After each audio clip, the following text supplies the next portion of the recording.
भाई राम राम सभी पे एक बार फिर से आपके लिए एक नई वीडियो लेके आ चुके हैं। जैसे कि बताया था आपको भी बहुत सारे लोगों के डाउट आ रहे थे, जिनमें से एक डाउट ये भी था कि मास्टर अच्छी है या बैचलर अच्छी है। तो उस पर आज वाली जो वीडियो है इस टॉपिक पे रहेगी कि भाई मास्टर में है या बैचलर्स में है। बाकी मोटा मोटा सा आपको पता ही है कौन सी अच्छी है कौन सी नहीं, बट हम थोड़ा थ्योरी बेस पे और प्रैक्टिकल बेस पे बात करेंगे आज। अभी सुबह के 4 बज चुके हैं। अंधेरा तो है ही नहीं, यहाँ पे देख सकते हो थोड़ा। हाँ नहीं, दिन वगैरह भी जल्दी हो जाता है और जो रात होती है वो भी लेट होती है। मतलब अभी गर्मियों के टाइम में ना जो रात वगैरह है ना वो थोड़ी छोटी होती है, थोड़ी नहीं मतलब थोड़ी ज़्यादा ही छोटी होती है। अभी मैं अपने काम पे निकल चुका हूँ, मैं अपने काम पे जा रहा हूँ। तो थोड़ा सा टाइम मिला तो सोचा कि भाई वीडियो बना लूँ। जो आज का रहेगा वीडियो का तो यही रहेगा कि भाई मास्टर्स वर्सेस बैचलर्स। तो बात करते हैं पॉइंट पहले की। जो पहला पॉइंट है वो है कोर्स ड्यूरेशन। आपको पता ही है मोटा मोटा हाँ कि भाई जो मास्टर्स की डिग्री होती है वो 1 या 1.5 साल की होती है और शायद 2 साल की भी होती है, वो मैंने अभी तक सुना तो है नहीं है। बट ज़्यादा से ज़्यादा 1 या 1.5 साल की जो मास्टर होती है वो यूके में होती है। और जो बात करूँ बैचलर्स की जो कोर्स ड्यूरेशन होती है वो लगभग 3, 3.5 या 4 साल तक भी होती है। अब यहाँ पे आपको साफ साफ क्लियर पता लग रहा है कि भाई टाइम आपको ज़्यादा से ज़्यादा किस में निकालना है। स्ट्रगल साफ साफ दिखाई दे रहा है कि भाई मास्टर्स में आपको स्ट्रगल 1 या 1.5 साल तक करना पड़ेगा स्टडीज़ के लिए, और जो बैचलर्स है उसमें आपको 3, 3.5 या हद से हद 4 साल तक भी करना पड़ेगा। और अगर जो किसी कोर्स वगैरह में फ़ेल हो गए, खुदा ना खास्ता ऐसा हो, बट अगर जो हो गए तो आपकी वो 4 साल की डिग्री 5 साल तक भी जा सकती है। ठीक है, तो उसके ऊपर मैं एक अलग वीडियो बना दूंगा कि भाई उसका क्या सीन रहता है क्या नहीं, कि भाई जो हमारी डिग्री है 4 साल की जल्दी कैसे करें और लेट कैसे करें। तो अभी तो मास्टर वर्सेस बैचलर्स चल रहा है, इसमें साफ साफ पॉइंट हमारा मास्टर्स की तरफ चला जाता है। अब बात करते हैं पॉइंट 2 की, जो कि एक ट्यूशन फ़ीस का। अब बताऊँ तो मोस्टली जो बैचलर्स की ट्यूशन फ़ीस होती है वो लगभग यही होती है 10 लाख से लेके 15 या 16 लाख तक। हद से हद 17, 18 किसी की यूनिवर्सिटी की देखी है मैंने, जिनकी मतलब इतनी ज़्यादा फ़ीस होती है। और साथ में जिनकी इतनी फ़ीस होती है तो उनमें ना जो स्कॉलरशिप है वो थोड़ी ही ज़्यादा भी मिलती है। मेरी जो मेरा कोर्स है उसकी फ़ीस ना 15 लाख है, 15,000 पाउंड है, जिसमें मुझे 3,000 की स्कॉलरशिप मिली है।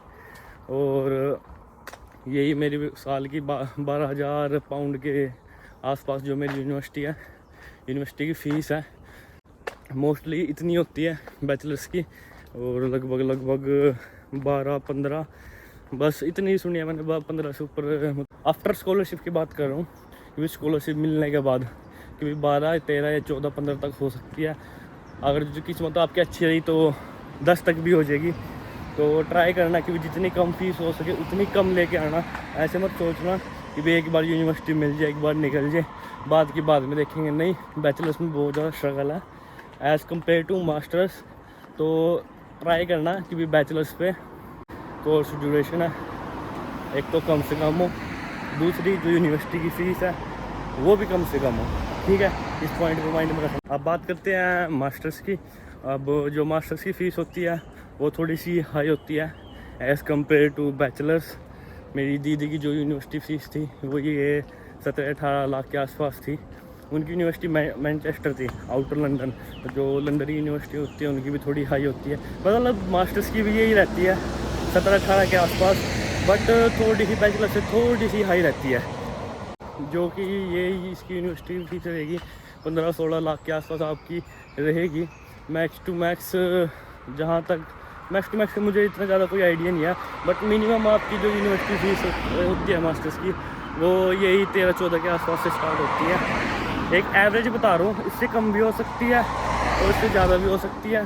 ठीक है, वो आपके कोर्स पर डिपेंड करता है, ड्यूरेशन पर डिपेंड करता है, और साथ साथ में आपके 10th 12th में मार्क्स कितने हैं, आईलेट्स पीटी ये भी मैटर करती है भाई।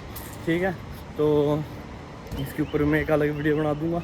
अभी के लिए इसमें जो पॉइंट जाता है वो हमारा जाता है बैचलर्स की तरफ, तो मास्टर्स में थोड़ी फीस ज़्यादा होती है।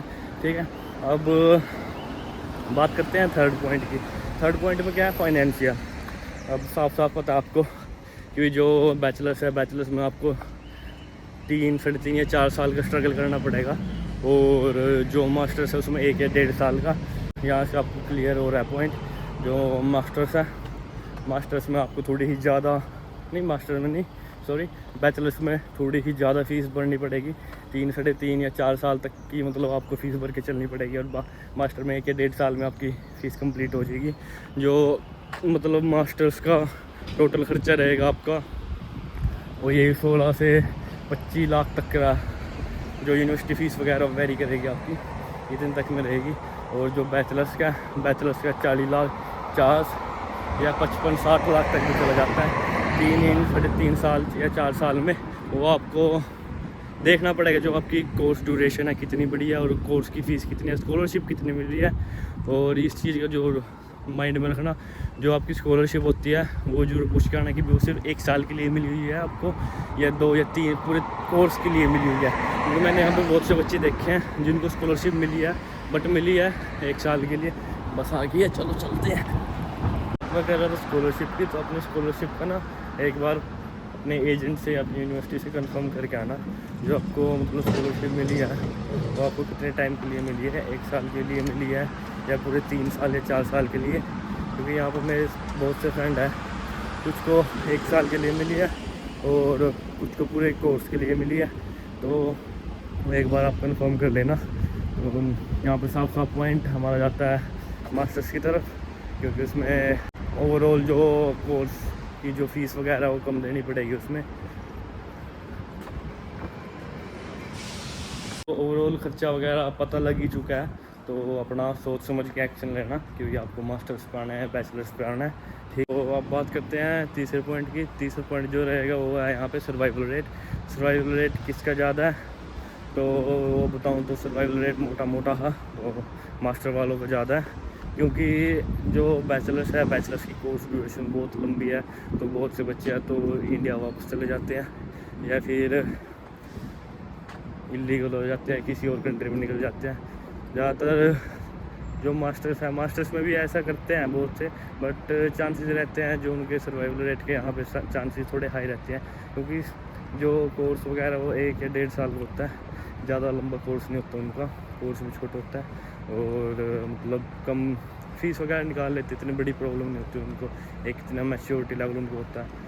अपने बैचलर्स वालों की सही बात करूँ तो इतना ख़ास को कुछ वो कर नहीं सकते, क्योंकि एक तो कोर्स ज़्यादा लंबा हो जाता है और जो फीस वगैरह होती है वो कुछ ज़्यादा बड़ी हो जाती है। तो मैं आपको यही बताऊँगा कि अपना कोर्स वगैरह और जो फ़ीस वगैरह थोड़ा देख के आना। और एक एडवाइस और दूंगा मैं, जो मास्टर्स के बच्चे हैं, कि जो आपकी फ़ीस है साल की 1.5 साल की, ट्राई करना इंडिया से ही पूरी भर के आओ। आप यहाँ के थोड़ा फ्रेश माइंड से रहोगे, आपको इतनी ज़्यादा टेंशन नहीं होगी। मतलब मास्टर्स और बैचलर्स को दोनों को सलाह दूंगा मैं कि भाई अपनी साल की फ़ीस भर के आओ। मैं 6-7 महीने की भर के आया था, तो अभी मुझे 6 महीने की और भरनी पड़ रही है। तो ट्राई करना कि भाई आप अपनी साल की फ़ीस भर के आओ। तो इसमें भी पॉइंट अपना जो जा रहा है वो जा रहा है मास्टर्स की तरफ, साफ है। वो भी अपने काम पे आ गया, अंदर बैठ के बनाएंगे बाकी वीडियो, ठीक है। तो मेरी जिम है जहाँ मैं वर्क करता हूँ, ठीक है। अभी शिफ्ट वगैरह चला दी है, अंदर जो कबर्ड है वहाँ पर बैठ के बाकी वीडियो बनाते हैं, ठीक है।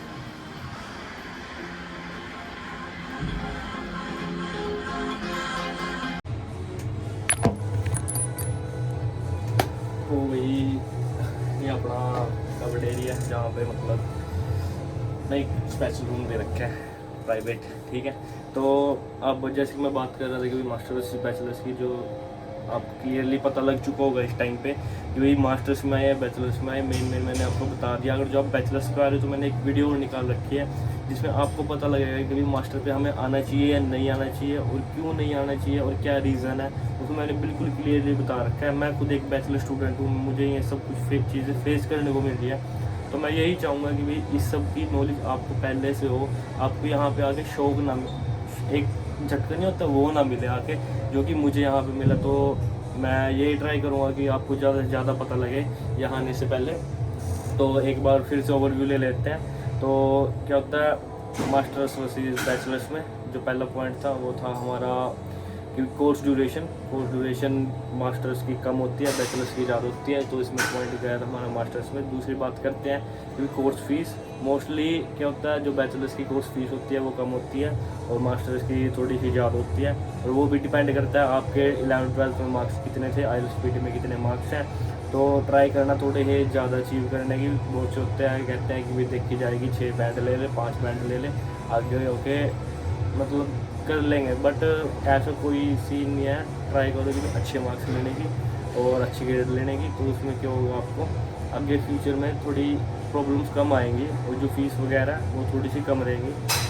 उसके बाद था थर्ड पॉइंट, ये सेकंड पॉइंट हमारा बैचलर्स की तरफ जाता है क्योंकि उसमें फ़ीस थोड़ी कम देनी पड़ती है। थर्ड पॉइंट आता है हमारा फाइनेंशियल में क्या होता है कि भी जो कोर्स की ड्यूरेशन होती है और जो फ़ीस होती है वो बहुत ज़्यादा हो जाती है हमारी बैचलर्स की, क्योंकि उसमें 3 से 4 साल तक कम फीस देनी पड़ती है, बट देनी मास्टर से ज़्यादा पड़ती है ओवरऑल फीस। क्योंकि मास्टर्स में आपका जो ओवरऑल खर्चा हो जाता है वो 16 से 25 लाख तक की आपकी यूनिवर्सिटी फीस हो जाती है 1 से 1.5 साल के कोर्स में। जो बैचलर्स के होते हैं वो आपका 40 से 60 लाख तक भी चला जाता है। तो ये अपना कोर्स और ड्यूरेशन ये सोच समझ के देख के आना, ठीक है। उसके बाद आता है सर्वाइवल रेट हमारे ओबियसली मास्टर्स के ज़्यादा होते हैं क्योंकि उसमें ईज़िली जो बच्चे होते हैं वो सर्वाइव कर जाते हैं। फ़ीस कम देनी पड़ती है, ड्यूरेशन कम होती है। बैचलर्स में क्या होता है ड्यूरेशन ज़्यादा होती है और फीस भी थोड़ी सी ज़्यादा देनी पड़ती है एज़ कम्पेयर टू मास्टर की ओवरऑल कोर्स की जो फीस होती है और जो बैचलर्स की ओवरऑल कोर्स फीस होती है। तो एंड टू एंड मैं यही कहूँगा कि भाई जो भी डिसीजन लो सोच समझ के डिसीजन लो। आपकी जो पूरी लाइफ है वो इस डिसीजन पे डिपेंड करती है, ठीक है। इससे अलावा मैंने एक वीडियो और बना दी है बैचलर्स पे कि बैचलर्स पे क्यों आए और क्यों ना आए, तो वो भी जाके देखो, मैं उसका लिंक डिस्क्रिप्शन में डाल दूँगा। अभी के लिए इतना ही, और जो भी कोई डाउट हुआ, जो भी कोई नई वीडियो बनानी हो जिस चीज़ पे, वो कमेंट सेक्शन में आप बता देना। नई वीडियो नई चीज़ें लेके आने लग रहा हूँ। अभी के लिए इतना ही। जय श्री राम। मैं भी काम कर लेता हूँ और फिर आते हैं। मैं कंटेंट अगर जो ट्राई रही और कंटेंट बनाऊँगा अभी यहाँ से छुट्टी होने के बाद। वैसे 8 घंटे की शिफ्ट होती है, बहुत ज़्यादा फ्री टाइम होता है मेरे पास। थोड़ा हम एक बिज़नेस पे भी वर्क कर रहा हूँ और बताता हूँ फिर मैं कैसे सर्वाइव कर रहा हूँ कैसे नहीं, यहाँ कैसे मैं सर्वाइव कर रहा हूँ कैसे नहीं, तो उसके ऊपर भी एक अलग से वीडियो बना दूँगा मैं। और बहुत सारी वीडियो बनानी है, तो आप भी मुझे एक सजेशन दिया करो कि इस चीज़ पे वीडियो बनाओ, इस चीज़ पे नहीं। और कमेंट सेक्शन में बता दो किस चीज़ पे तो वीडियो बनानी है, किस पे नहीं। मिलते हैं नेक्स्ट वीडियो में। जय श्री राम।